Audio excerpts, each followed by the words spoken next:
Oi meninas, tudo bem com vocês? Estou aqui de volta para esclarecer mais uma dúvida de outra seguidora nossa, ainda em relação ao tratamento do feltro com a termolina caseira. A nossa seguidora fez a seguinte pergunta: quando trato o feltro, eu observo que algumas partes não pegam. Será que faço alguma coisa errada? É muito comum na hora que a gente faz o tratamento do feltro, a gente perceber que geralmente as pontas, né? Aqui eu tô até com um pedaço do feltro já para demonstrar.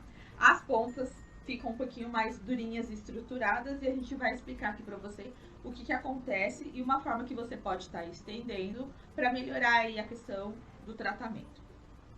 A gente percebe que o feltro, ele é bem molinho mesmo, né? Geralmente algumas cores acabam sendo mais maleáveis que outras. E por isso a importância da gente fazer o tratamento do feltro. Você foi lá, fez a receita, tratou o seu feltro, apertou para tirar o excesso, estendeu, só que na hora de secar percebeu que a parte do meio ainda ficou um pouquinho mole e as pontas que ficaram mais tratadas, tá? O que acontece?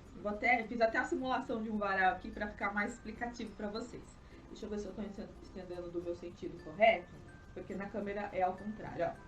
Então vamos supor que eu tô aqui com o meu feltro, pregador, prendedor, enfim. Vou prender, normal, como a gente tem o hábito de fazer. E aqui, ó, conforme o feltro, a água que a gente tratou, for escorrer, é natural que toda a substância se concentre nas pontas. Porque é igual a gente estender uma roupa e acaba que a água ela fica concentrada nas pontas, né, da barra da calça, da blusa, e demora um pouquinho mais para secar. No caso do feltro não é diferente, tá? Então quando a gente faz o tratamento, o álcool vai ser evaporado junto com a água e a cola, tudo que escorreu, vai ficar concentrado aqui na ponta. É normal. O que eu já fiz em algumas vezes, né, principalmente quando o feltro é muito grande, e eu fiz o tratamento num dia que não estava tão sol assim, não batia tanto vento, eu de tempos em tempos fazia a troca da posição do meu feltro. Então, vamos supor, eu estendi, tô lá fazendo algum trabalho no ateliê, fiz uma costura, recorte, alguma coisa, ou até serviço de casa. Tô lá fazendo o almoço, lavando a louça, né? Então, num dado momento, por exemplo, fiz o almoço, a comida tá lá no fogão cozinhando, meu feltro já tá tratado, estendido. Deixei lá o feijão no fogo, venho no varal, mudo a posição, ó, viro, tá? A posição e estendo no sentido contrário. Por quê? A água que estava concentrada na ponta, quando a gente estender do lado contrário, ela vai novamente fazer esse processo de escorrer e vir para essa ponta. Só que de tempos em tempos, conforme a gente vai trocando a posição, a cola ela vai circulando por todo o pedaço ali do seu feltro, na medida que ele vai secando nesse meio, não só nas pontas, porque ela não vai ficar concentrada só nas pontas, ela vai fazer esse processo de água escorrer para lá, água escorrer para cá, e assim a cola vai sendo movimentada. Mas aí você pensa assim, dá um pouquinho de trabalho, ficar mudando toda hora de posição, realmente. Se você não tem ali, consegue adaptar na sua rotina no dia a dia, se não dá para fazer e você acha muito trabalhoso, eu já fiz também da seguinte forma. Peguei meu feltro tratado, fui na minha garagem, tá? Na garagem que não é coberta, estendi um plástico no chão, plástico grande, geralmente esses plásticos que vêm em móveis, plástico bolha, aqueles plásticos que vêm no colchão, enfim, ele é mais grosso, né? Mas não tem problema. A gente colocando o plástico no chão, para ele não ter contato direto com o piso, com a areia, né? Com o chão, bichinhos que estão passando ali, formiguinha, estende o plástico no chão, coloca pesos nas pontas, porque se estiver ventando ele vai levantar, e ali você estica o seu feltro, tá?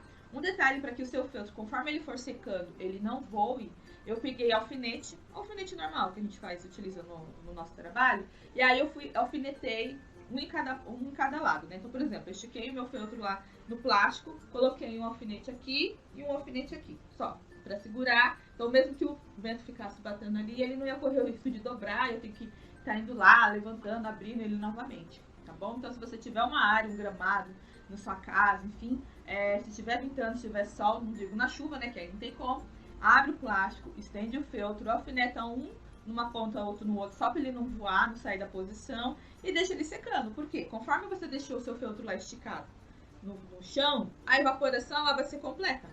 Não vai correr o risco do feltro ficar pendurado e escorrer a água para cima, para baixo e deixar uma ponta mais dura que o meio, né? Ele vai secar de maneira uniforme. Aí você vai perceber que ele ficou bem durinho, bem sequinho. Se você tiver como colocar, se tiver um quintal, enfim, também dá pra fazer. Se você ainda diz, não dá, não tenho quintal, não tenho como estender, enfim, tem uma outra forma que eu cheguei a fazer também na hora de estender. Na minha lavanderia, eu tenho um varal que ele, né, tem a cordinha aqui e um outro um pouquinho mais atrás. Né? Geralmente a gente coloca as cordas uma do lado da outra. Então tem essa cordinha aqui do varal e a outra logo mais atrás. Então o que eu fiz? Peguei o meu pedaço de feltro, estendi normalmente, deixa eu ver se a posição da câmera aqui tá correto. Estendi aqui nessa pontinha, tá? E aí a outra ponta, ao invés de eu deixar assim pendurado pra água escorrer, o que eu fiz? Eu vim com 2 pregadores e preguei na minha outra cordinha aqui atrás, ó. Então ele ficou assim, estilo um tapetinho aqui estendido, como se fosse colocar alguma coisa aqui, né? Então quando a água for escorrer, ela vai escorrer concentrando mais para essa parte aqui, ó. Porque percebam que conforme tá esticado, então a tendência da água escorrer aqui por meio, tá bom? E aí você vai perceber que a concentração da cola vai ficar aqui mais nesse meio, que é onde a gente mais utiliza, né? E aí não corre o risco de ficar durinho só nas pontas também. Então percebam que no decorrer do tempo a gente vai encontrando formas e maneiras da gente utilizar, utilizando técnicas, né, macetes, que aí no dia a dia, na dificuldade, a gente encontra para poder fazer com que o nosso trabalho desenvolva, né? Até porque se a gente trata um feltro, a gente precisa dele tratado, sequinho, já passado, para iniciar os trabalhos, e sem o feltro realmente fica difícil. Dessas 3 formas, eu indico que você experimente, faça o teste. Tenho certeza que a partir dessas ideias você vai conseguir adaptar outras formas. Se for o seu caso, traz aqui pra gente, compartilha pra gente ajudar mais artesãs também. E se ainda assim ficou alguma dúvida em relação a essa questão do feltro, de como tratar a receita, assista os outros vídeos que nós temos aqui. Se não esclareceu a sua dúvida, coloca nos comentários que eu trago num outro conteúdo. Um beijo para as nossas seguidoras que trouxeram as suas dúvidas e em cima dessas dúvidas nós pudemos ajudar as demais. Espero que tenha ajudado, tá bom? Um beijo, fiquem com Deus e até a próxima.